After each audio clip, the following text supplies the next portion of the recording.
The Wonderful Wizard of Oz by L.Frank Baum. Read to you by Melissa Abrams.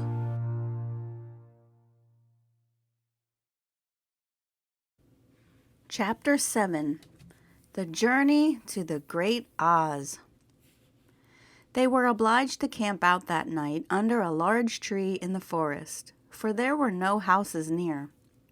The tree made a good, thick covering to protect them from the dew, and the Tin Woodman chopped a great pile of wood with his axe, and Dorothy built a splendid fire that warmed her and made her feel less lonely. She and Toto ate the last of their bread, and now she did not know what they would do for breakfast. "If you wish," said the lion, "I will go into the forest and kill a deer for you. You can roast it by the fire, since your tastes are so peculiar that you prefer cooked food, and then you will have a very good breakfast." "Don't, please don't," begged the Tin Woodman. "I should certainly weep if you killed a poor deer, and then my jaws would rust again." But the lion went away into the forest and found his own supper, and no one knew what it was, for he didn't mention it.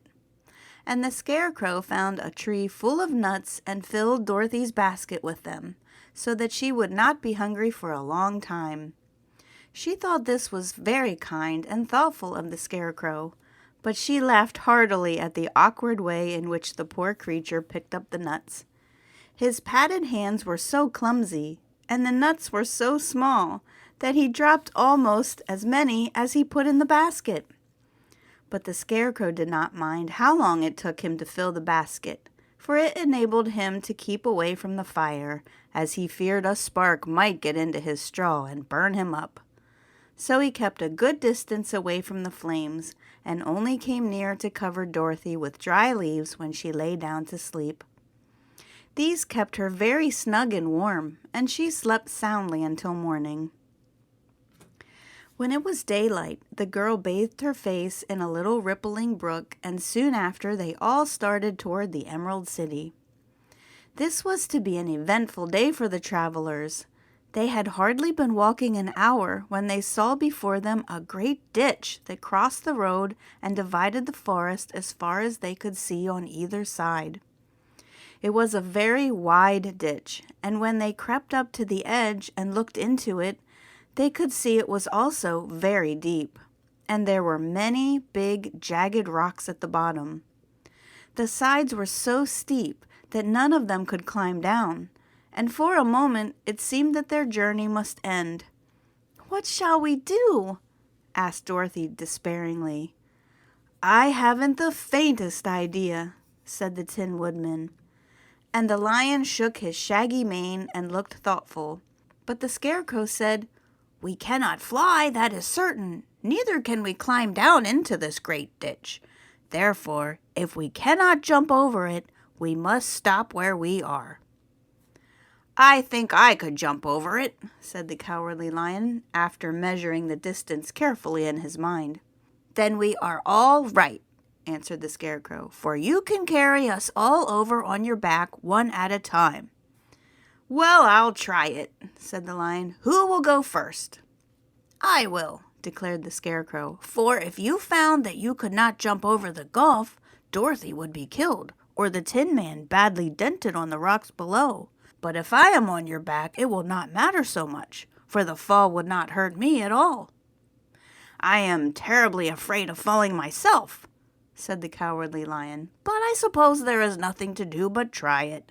So get on my back and we will make the attempt." The Scarecrow sat upon the lion's back, and the big beast walked to the edge of the gulf and crouched down. "Why don't you run and jump?" asked the Scarecrow. "Because that isn't the way we lions do things," he replied. Then giving a great spring, he shot through the air and landed safely on the other side. They were all greatly pleased to see how easily he did it, and after the Scarecrow had got down from his back, the lion sprang across the ditch again. Dorothy thought she would go next, so she took Toto in her arms and climbed on the lion's back, holding tightly to his mane with one hand. The next moment it seemed as if she was flying through the air, and then, before she had time to think about it, she was safe on the other side. The lion went back a third time and got the Tin Woodman, and then they all sat down for a few moments to give the beast a chance to rest, for his great leaps had made his breath short, and he panted like a big dog that had been running too long. They found the forest very thick on this side, and it looked dark and gloomy. After the lion had rested, they started along the road of yellow brick, silently wondering, each in his own mind, if ever they would come to the end of the woods and reach the bright sunshine again. To add to their discomfort, they soon heard strange noises in the depths of the forest, and the lion whispered to them that it was in this part of the country that the Killidaws lived. "What are the Killidaws?" asked the girl. "They are monstrous beasts with bodies like bears and heads like tigers," replied the lion, "and with claws so long and sharp that they could tear me in two as easily as I could kill Toto. I'm terribly afraid of the Killidaws." "I'm not surprised that you are," returned Dorothy. "They must be dreadful beasts."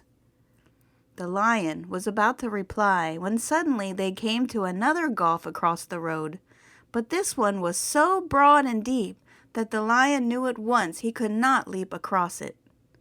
So they sat down to consider what they should do, and after serious thought, the Scarecrow said, "Here is a great tree, standing close to the ditch. If the Tin Woodman can chop it down so that it will fall to the other side, we can walk across it easily." "That is the first-rate idea," said the lion. "One would almost suspect you had brains in your head instead of straw." The woodman set to work at once, and so sharp was his axe that the tree was soon chopped nearly through. Then the lion put his strong front legs against the tree and pushed it with all his might, and slowly the big tree tipped and fell with a crash across the ditch, with its top branches on the other side. They had just started to cross this queer bridge when a sharp growl made them all look up, and to their horror they saw running toward them two great beasts with bodies like bears and heads like tigers. "They are the Killidaws," said the cowardly lion, beginning to tremble. "Quick," replied the Scarecrow, "let us cross over." So Dorothy went first, holding Toto in her arms. The Tin Woodman followed, and the Scarecrow came next. The lion, although he was certainly afraid, turned to face the Killidaws, and then he gave so loud and terrible a roar that Dorothy screamed and the Scarecrow fell over backwards, while even the fierce beast stopped short and looked at him in surprise. But seeing they were bigger than the lion, and remembering that there were two of them and only one of him, the Killidaws again rushed forward, and the lion crossed over the tree and turned to see what they would do next. Without stopping an instant, the fierce beasts also began to cross the tree, and the lion said to Dorothy, "We are lost, for they will surely tear us to pieces with their sharp claws. But stand close behind me, and I will fight them as long as I am alive." "Wait a minute," called the Scarecrow, and he had been thinking what was best to be done, and now he asked the woodman to chop away the end of the tree that rested on their side of the ditch.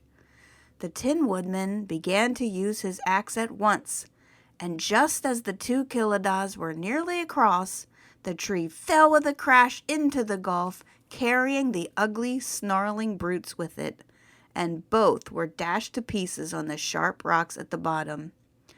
"Well," said the cowardly lion, drawing a deep breath of relief, "I see we are going to live a little while longer, and I am glad of it, for it must be a very uncomfortable thing not to be alive. Those creatures frightened me so badly that my heart is beating yet." "Oh," said the Tin Woodman sadly, "I wish I had a heart to beat." This adventure made the travelers more anxious than ever to get out of the forest, and they walked so fast that Dorothy became tired and had to ride on the lion's back. To their great joy, the trees became thinner the further they advanced, and in the afternoon they suddenly came upon a broad river, flowing swiftly just before them.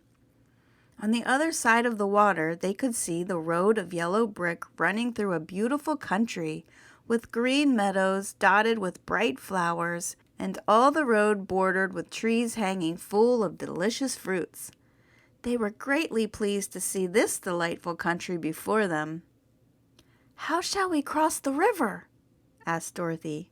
"That is easily done," replied the Scarecrow. "The Tin Woodman must build us a raft so we can float to the other side." So the Woodman took his axe and began to chop down small trees to make a raft. And while he was busy at this, the Scarecrow found on the river bank a tree full of fine fruit. This pleased Dorothy, who had eaten nothing but nuts all day, and she made a hearty meal of the ripe fruit. But it takes time to build a raft, even when one is as industrious and untiring as the Tin Woodman.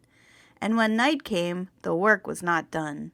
So they found a cozy place under the trees where they slept well until the morning. And Dorothy dreamed of the Emerald City and of the good Wizard Oz, who would soon send her back to her own home again.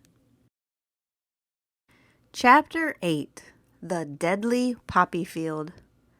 Our little party of travelers awakened next morning refreshed and full of hope, and Dorothy breakfasted like a princess off peaches and plums from the trees beside the river. Behind them was the dark forest they had passed safely through, although they had suffered many discouragements. But before them was a lovely, sunny country that seemed to beckon them on to the Emerald City. To be sure, the broad river now cut them off from this beautiful land, but the raft was nearly done, and after the Tin Woodman had cut a few more logs and fastened them together with wooden pins, they were ready to start. Dorothy sat down in the middle of the raft and held Toto in her arms. When the Cowardly Lion stepped upon the raft, it tipped badly, for he was big and heavy. But the Scarecrow and the Tin Woodman stood upon the other end to steady it, and they had long poles in their hands to push the raft through the water. They got along quite well at first, but when they reached the middle of the river, the swift current swept the raft downstream, farther and farther away from the road of yellow brick, and the water grew so deep that the long poles would not touch the bottom. "This is bad," said the Tin Woodman, "for if we cannot get to the land, we shall be carried into the country of the Wicked Witch of the West, and she will enchant us and make us her slaves. And then I should get no brains," said the Scarecrow. "And I should get no courage," said the Cowardly Lion. "And I should get no courage," said the Cowardly Lion. "And I should get no heart," said the Tin Woodman. "And I should never get back to Kansas," said Dorothy. "We must certainly get to the Emerald City if we can," the Scarecrow continued, and he pushed so hard on his long pole that it stuck fast in the mud at the bottom of the river, and before he could pull it out again or let go, the raft was swept away, and the poor Scarecrow left clinging to the pole in the middle of the river. "Goodbye," he called after them, and they were very sorry to leave him indeed. The Tin Woodman began to cry, but fortunately remembered that he might rust, and so dried his tears on Dorothy's apron. Of course, this was a bad thing for the Scarecrow. "I am now worse off than when I first met Dorothy," he thought. "Then I was stuck on a pole in a cornfield where I could make believe scare the crows. At any rate, but surely there is no use for a Scarecrow stuck on a pole in the middle of a river. I am afraid I shall never have any brains after all." Down the stream the raft floated, and the poor Scarecrow was left far behind. Then the Lion said, "Something must be done to save us. I think I can swim to the shore and pull the raft after me, if you will only hold fast to the tip of my tail." So he sprang into the water, and the Tin Woodman caught fast hold of his tail, when the Lion began to swim with all his might toward the shore.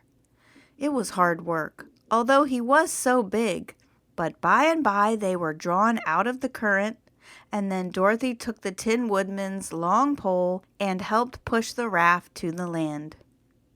They were all tired out when they reached the shore at last and stepped off upon the pretty green grass, and they also knew that the stream had carried them a long way past the road of yellow brick that led to the Emerald City. "What shall we do now?" asked the Tin Woodman, as the lion lay down on the grass to let the sun dry him. "We must get back to the road in some way," said Dorothy. "The best plan will be to walk along the river bank until we come to the road again," remarked the lion. So, when they were rested, Dorothy picked up her basket and they started along the grassy bank back to the road from which the river had carried them. It was a lovely country, with plenty of flowers and fruit trees and sunshine to cheer them, and had they not felt so sorry for the poor Scarecrow, they could have been very happy. They walked along as fast as they could, Dorothy only stopping once to pick a beautiful flower, and after a time the Tin Woodman cried out, "Look!" Then they all looked at the river and saw the Scarecrow perched upon his pole in the middle of the water, looking very lonely and sad. "What can we do to save him?" asked Dorothy. The lion and the woodman both shook their heads, for they did not know. So they sat down upon the bank and gazed wistfully at the Scarecrow, until a stork flew by, which, seeing them, stopped to rest at the water's edge. "Who are you, and where are you going?" asked the stork. "I am Dorothy," answered the girl, "and these are my friends, the Tin Woodman and the Cowardly Lion, and we are going to the Emerald City." "This isn't the road," said the stork, as she twisted her long neck and looked sharply at the queer party. "I know it," returned Dorothy, "but we have lost the Scarecrow and are wondering how we shall get him again." "Where is he?" asked the stork. "Over there in the river," answered the girl. "If he wasn't so big and heavy, I would get him for you," remarked the stork. "He isn't heavy a bit," said Dorothy eagerly, "for he is stuffed with straw, and if you will bring him back to us, we shall thank you ever and ever so much." "Well, I'll try," said the stork, "but if I find he is too heavy to carry, I shall have to drop him in the river again." So the big bird flew into the air and over the water till she came to where the Scarecrow was perched upon his pole. Then the stork, with her great claws, grabbed the Scarecrow by the arm and carried him up into the air and back to the bank, where Dorothy and the lion and the Tin Woodman and Toto were sitting. When the Scarecrow found himself among his friends again, he was so happy that he hugged them all, even the lion and Toto, and as they walked along he sang, "Toady-reedy-o," at every step. He felt so gay. "I was afraid I should have to stay in the river forever," he said, "but the kind stork saved me, and if I ever get any brains, I shall find the stork again and do it some kindness in return." "That's all right," said the stork, who was flying along beside him. "I always like to help anyone in trouble. But I must go now, for my babies are waiting in the nest for me. I hope you will find the Emerald City, and that Oz will help you." "Thank you," replied Dorothy, and then the kind stork flew into the air and was soon out of sight. They walked along listening to the singing of the bright-colored birds and looking at the lovely flowers, which now became so thick that the ground was carpeted with them. There were big yellow and white and blue and purple blossoms, besides great clusters of scarlet poppies, which were so brilliant in color they almost dazzled Dorothy's eyes. "Aren't they beautiful?" the girl asked, as she breathed in the spicy scent of the flowers. "I suppose so," answered the Scarecrow. "When I have brains, I shall probably like them better."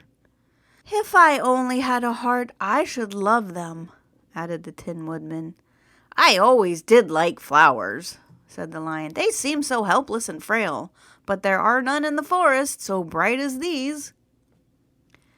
They now came upon more and more of the big scarlet poppies, and fewer of the other flowers, and soon they found themselves in the midst of a great meadow of poppies. Now it is well known that when there are many of these flowers together, their odor is so powerful that anyone who breathes it falls asleep. And if the sleeper is not carried away from the scent of the flowers, he sleeps on and on forever. But Dorothy did not know this, nor could she get away from the bright red flowers that were everywhere about. So presently her eyes grew heavy, and she felt she must sit down to rest and to sleep. But the Tin Woodman would not let her do this. "We must hurry and get back to the road of yellow brick before dark," he said. And the Scarecrow agreed with him. So they kept walking until Dorothy could stand no longer. Her eyes closed in spite of herself, and she forgot where she was and fell among the poppies, fast asleep. "What shall we do?" asked the Tin Woodman. "If we leave her here, she will die," said the Lion. "The smell of flowers is killing us. I myself can scarcely keep my eyes open, and the dog is asleep already." It was true. Toto had fallen down beside his little mistress, but the Scarecrow and the Tin Woodman, not being made of flesh, were not troubled by the scent of the flowers.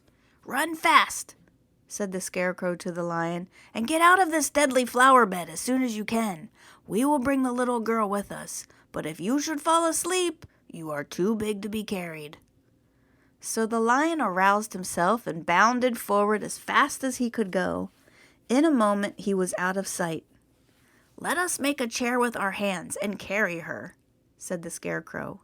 So they picked up Toto and put the dog in Dorothy's lap, and then they made a chair with their hands for the seat and their arms for the arms, and carried the sleeping girl between them through the flowers. On and on they walked, and it seemed that the great carpet of deadly flowers that surrounded them would never end.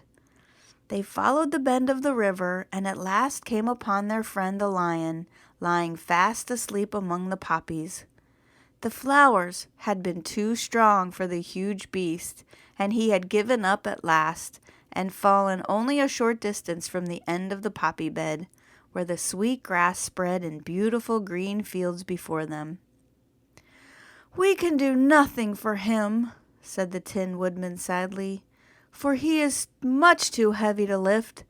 We must leave him here to sleep on forever, and perhaps he will dream that he has found courage at last." "I am sorry," said the Scarecrow. "The Lion was a very good comrade for one so cowardly.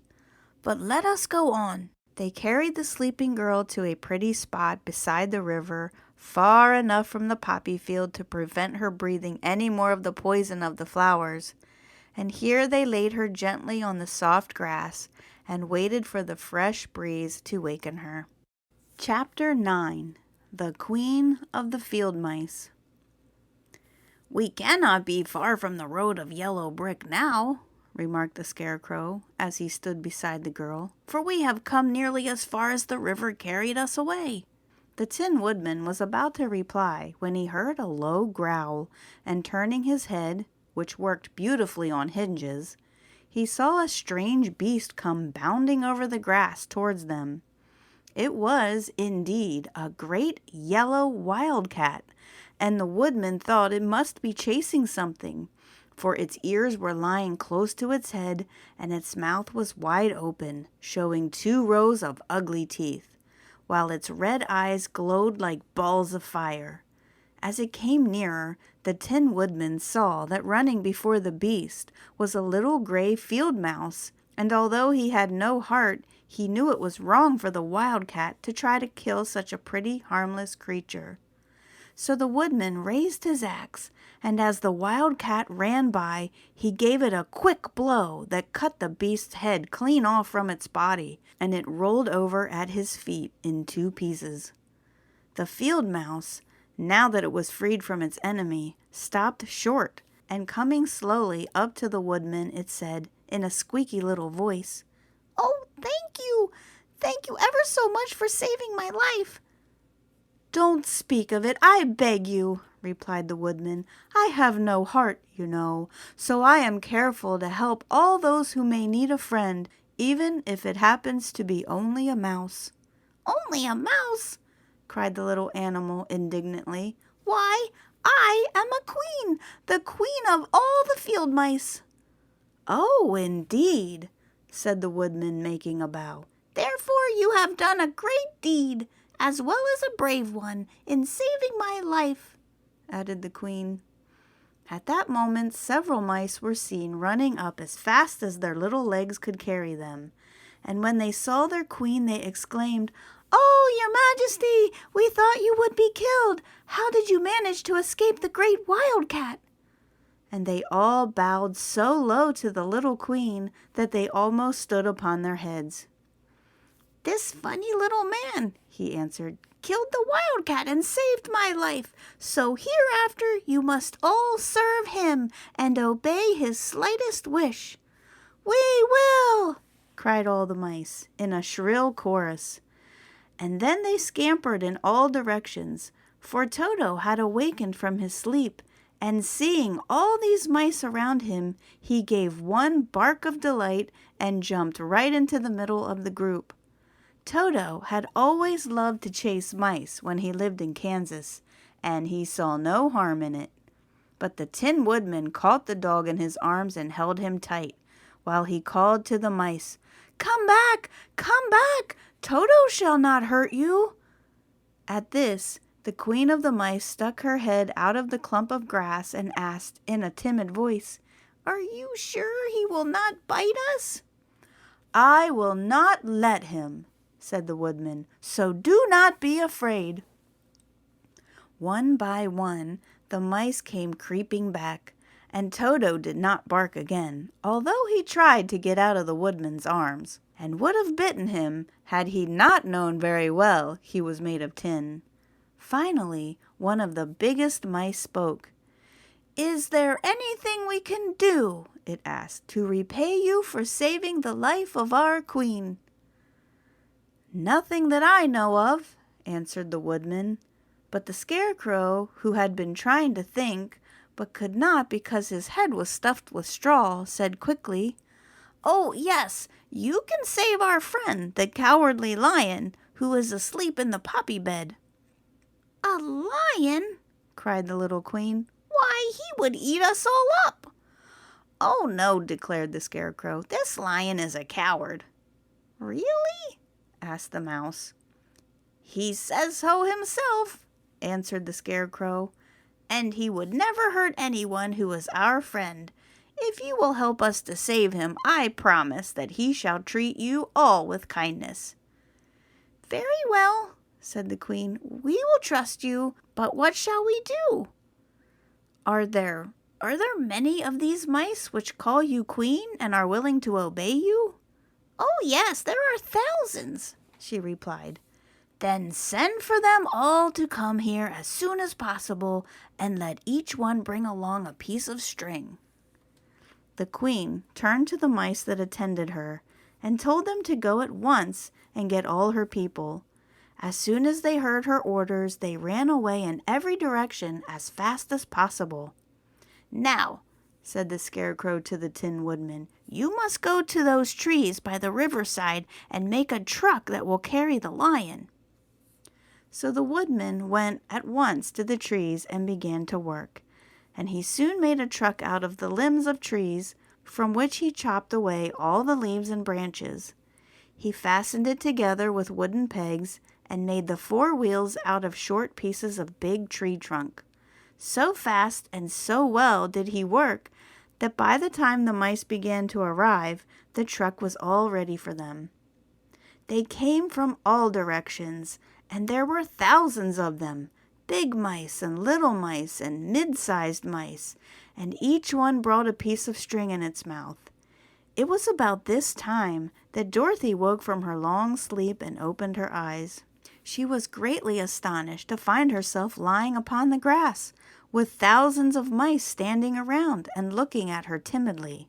But the Scarecrow told her about everything, and turning to the dignified little mouse, he said, "Permit me to introduce to you Her Majesty, the Queen."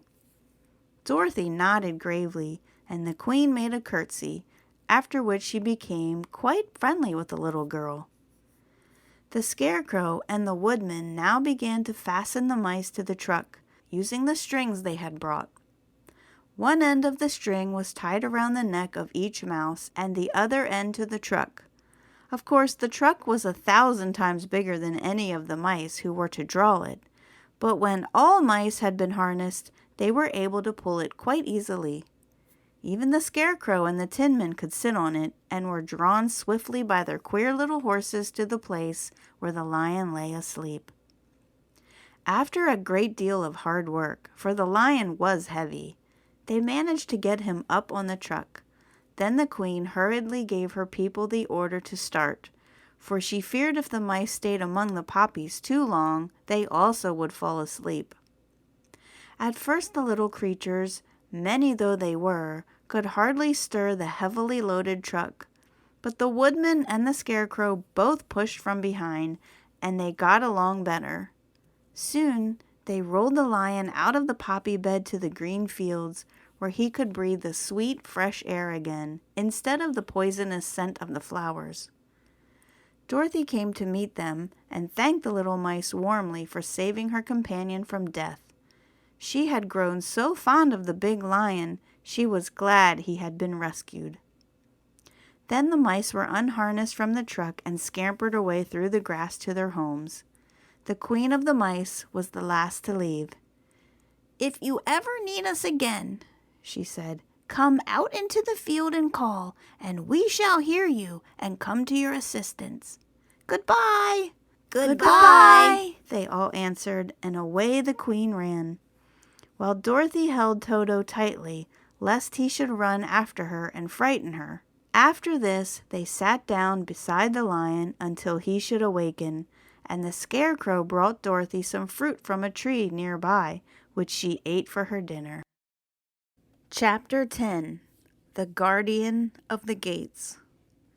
It was some time before the Cowardly Lion awakened, for he had lain among the poppies a long while, breathing in their deadly fragrance. But when he did open his eyes and roll off the truck, he was very glad to find himself still alive. "I ran as fast as I could," he said, sitting down and yawning. "But the flowers were too strong for me. How did you get me out?" Then they told him of the field mice, and how they had generously saved him from death. And the Cowardly Lion laughed and said, "I have always thought myself very big and terrible, yet such small things as flowers came near to killing me, and such small animals as mice have saved my life. How strange it all is! But, comrades, what shall we do now?"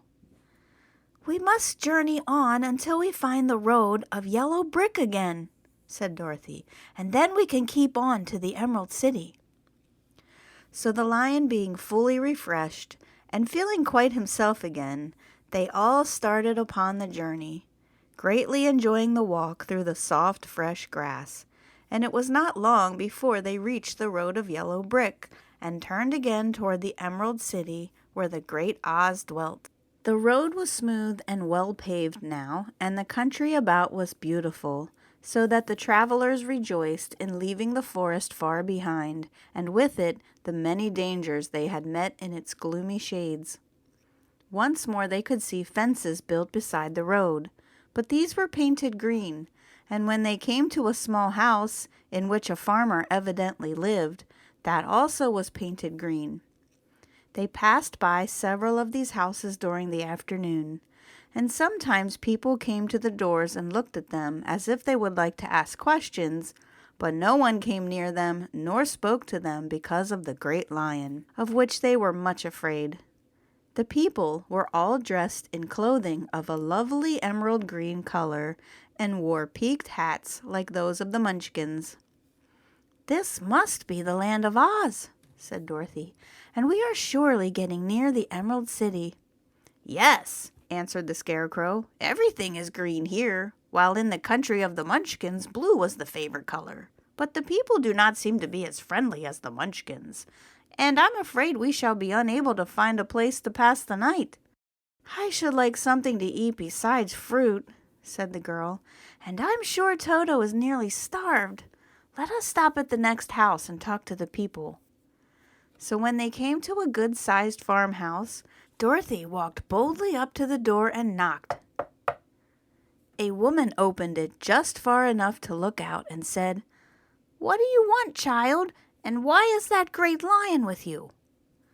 "We wish to pass the night with you, if you will allow us," answered Dorothy, "and the lion is my friend and comrade, and would not hurt you for the world." "Is he tame?" asked the woman, opening the door a little wider. "Oh, yes," said the girl, "and he is a great coward, too, so that he will be more afraid of you than you are of him." "Well," said the woman, after thinking it over and taking another peep at the lion, "if that is the case, you may come in, and I will give you some supper and a place to sleep." So they all entered the house, where there were, besides the woman, 2 children and a man. The man had hurt his leg and was lying on the couch in a corner. They seemed greatly surprised to see so strange a company, and while the woman was busy laying the table, the man asked, "Where are you all going?" "To the Emerald City," said Dorothy, "to see the Great Oz." "Oh, indeed!" exclaimed the man. "Are you sure that Oz will see you?" "Why not?" she replied. "Why, it is said that he never lets anyone come into his presence. I have been to the Emerald City many times, and it is a beautiful and wonderful place, but I have never been permitted to see the Great Oz, nor do I know of any living person who has seen him." "Does he never come out?" asked the Scarecrow. "Never. He sits day after day in the great throne room of his palace, and even those who wait upon him do not see him face to face." "What is he like?" asked the girl. "That is hard to tell," said the man thoughtfully. "You see, Oz is a great wizard, and can take on any form he wishes, so that some say he looks like a bird, and some say he looks like an elephant, and some say he looks like a cat. To others he appears as a beautiful fairy, or a brownie, or in any other form that pleases him. But who the real Oz is, when he is in his own form, no living person can tell." "That is very strange," said Dorothy. "But we must try, in some way, to see him, or we shall have made our journey for nothing." "Why do you wish to see the terrible Oz?" asked the man. "I want him to give me some brains," said the Scarecrow eagerly. "Oh, Oz could do that easily enough," declared the man. "He has more brains than he needs." "And I want him to give me a heart," said the Tin Woodman. "That will not trouble him," continued the man, "for Oz has a large collection of hearts of all sizes and shapes." "And I want him to give me courage," said the Cowardly Lion. "Oz keeps a great pot of courage in his throne room," said the man, "which he has covered with a golden plate to keep it from running over. He will be glad to give you some." "And I want him to send me back to Kansas," said Dorothy. "Where is Kansas?" asked the man in surprise. "I don't know," replied Dorothy sorrowfully, "but it is my home, and I'm sure it's somewhere." "Very likely. Well, Oz can do anything, so I suppose he will find Kansas for you. But first you must get to see him, and that will be a hard task, for the Great Wizard does not like to see anyone, and he usually has his own way. But what do you want?" he continued, speaking to Toto. Toto only wagged his tail, for, strange to say, he could not speak.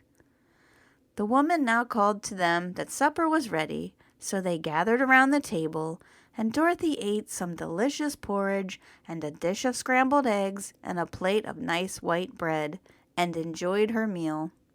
The lion ate some of the porridge, but did not care for it, saying it was made from oats, and oats were food for horses, not for lions. The Scarecrow and the Tin Woodman ate nothing at all. Toto ate a little of everything and was glad to get a good supper again.